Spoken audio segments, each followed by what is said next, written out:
Ето така, јас веќе со мојата гостинка зборуваме. Темата е, како што кажав, недела за едукација, информирање за цистичната фиброза. Добро утро за Снежана Бојчин, која е председателка на Сдруженијето за цистична фиброза. Добро утро и благодарам многу на поканата.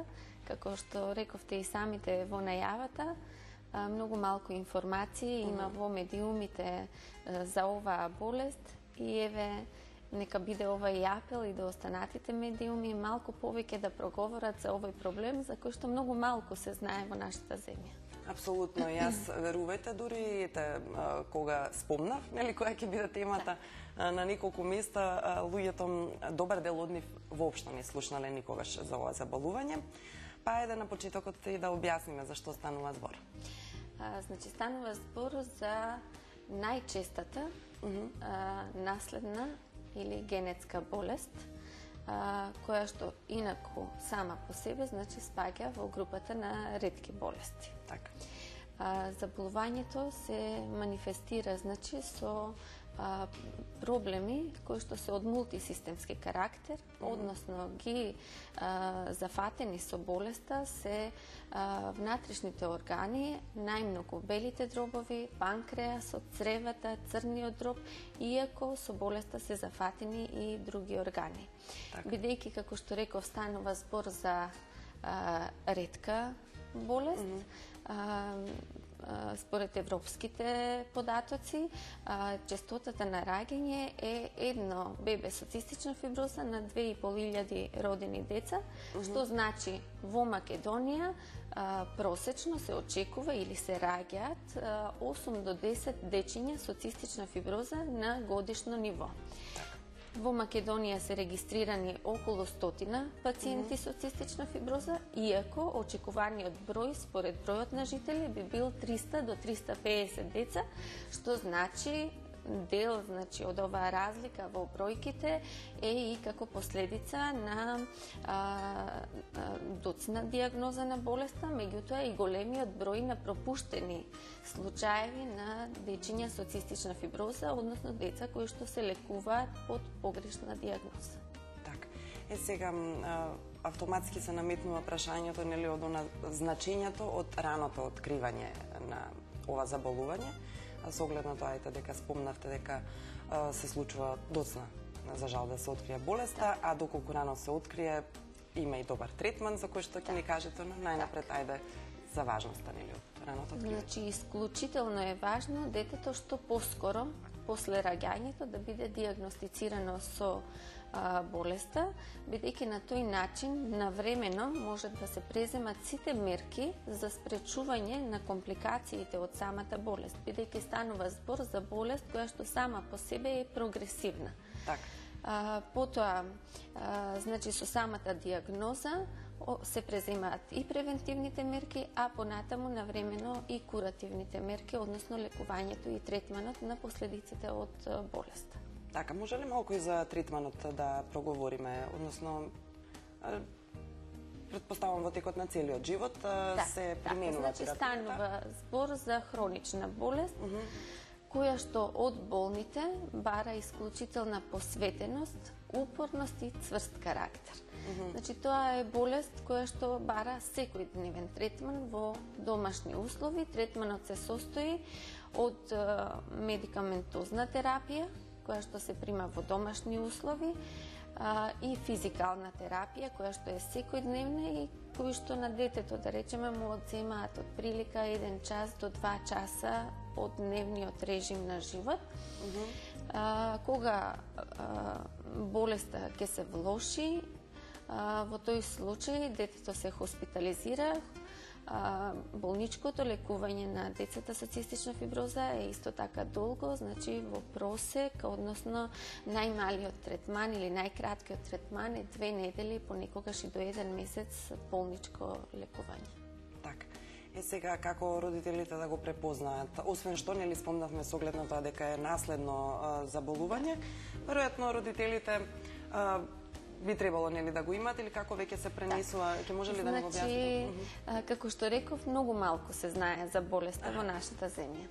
Тоа е најчестиот наследен ген, како што реков, и според европските, повторно ќе се повикам податоци, секој 30 човек е носител на генот на цистична фиброза, без тоа воопшто да го знае или без да има никакви симптоми на болеста. Дете со цистична фиброза се раѓа кога ќе се сретнат двајца родители носители на генот на цистична фиброза, па дури и тогаш за среќа, шансите да се роди дете со цистична фиброза се само 25%. 50% има шанси детето да биде исто така како родителите носител на генот на цистична фиброза и само 25% има шанси да биде сосема здраво, значи дури и да не е носител на генот.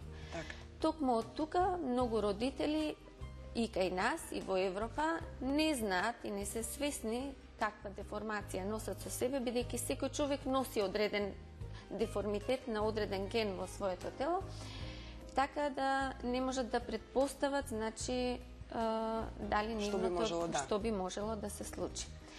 Значи, кои се... Да ве прашам, се извинувам, дали постои можеби тест за утврдување на дека некој е носител на тој ген? Да, постојат тестови во европските земји, значи се прави и пренатално, има и неонатално тестирање, меѓутоа тоа кај нас го нема.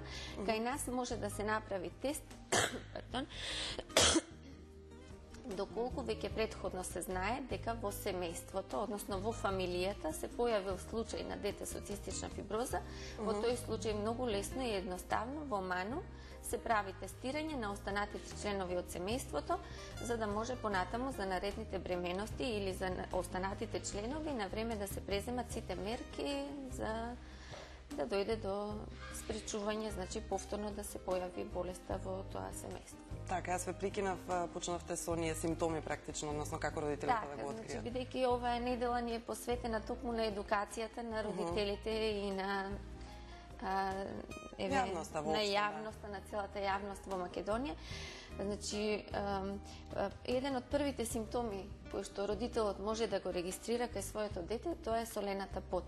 Оваа болест се вика и болест солен бакнеж или диагноза солен бакнеж. Децата со цистична фиброза се посолени од нивните другарчиња. Тие не се потат повеќе од нивните другарчиња, меѓутоа во истата количина на пот имаат многу поголема концентрација на сол. Понатаму останати симптоми кои што можат да го предупредат родителот на постоењето на оваа болест се чести и повторувачки бронхитиси, бронхопнеумони, обструктивен бронхитис доколку се појавува, доколку детето има проблем со постигнување на телесна тежина и покрај добриот апетит кој што го има, повторувачки диареи кај детето и значи други веќе поспецифични, останатите се веќе поспецифични. Меѓутоа ова е нешто што особено ако 2 или 3 од овие симптоми ги има кај детето, тоа е веќе еден сериозен, да речеме, знак дека родителот треба да се обрати кај педијатарот, можеби и да му сугерира на што се сомнева и од тука да добие упат за клиниката за детски болести, каде што постои центар за цистична фиброза со едуциран мултидисциплинарен тим на лекари, ентузијасти, значи кои што многу работат со болните со цистична фиброза. Тие ќе ги преземат сите мерки што се потребни за точно диагностицирање на детето и потврдување или негирање на диагнозата. Значи не мора да значи дека ако ги има овие симптоми, дека со сигурност станува збор за цистична фиброза. Така, бидејќи сега би преминале малку повеќе за здруженијето да информираме, но ги спомнавте лекарите, стручноста и се останато. Вие ги имате и податоците, нели, како председателка на здруженијето. Дали има во Македонија се што е потребно, значи за оваа група пациенти во смисла на терапија, стручни лица, поддршка, или пак сепак би требало да се стори нешто повеќе? Така, за жал, многу малку е направено на полето на третман на оваа болест кај нас. Откако постои здруженијето, значи прави силни напори да се промени таа ситуација, со голема поддршка, морам да кажам, од Центарот за цистична фиброза и вработените таму, кои што ни даваат поддршка во сите случаеви, значи во секоја насока. Со што се соочуваат болните кај нас.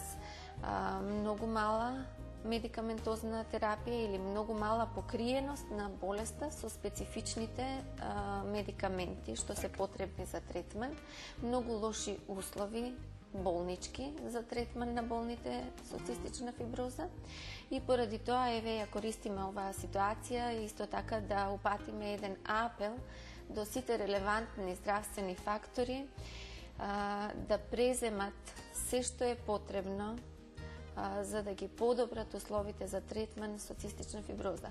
Всушност, токму ова Европска недела за борба со цистичната фиброза е апел исто така упатен од Европското здружение до Европската унија да направи напор да го изедначи третманот на болните со цистична фиброза насекаде во Европа, затоа што, како што стои и во нивниот извештај од последната средба, постои огромен диспаритет во третманот и болничкото лекување, мислам во медикаментозниот третман и болничкото лекување помеѓу земјите, развиените земји од Западна Европа и Источноевропскиот, бившите земји од Источноевропскиот блок, во кој што спаѓа и Македонија. Така, ова нека биде и наш, се надевам, силен апел до надлежните да променат нешто во овој поглед. Всушност, затоа сте и тука утринава. Сосема за крај ќе ве замолам накусо само на кој начин се Здруженијето покрај овие медиумски појавувања, апели и едукација ќе одбележи оваа недела?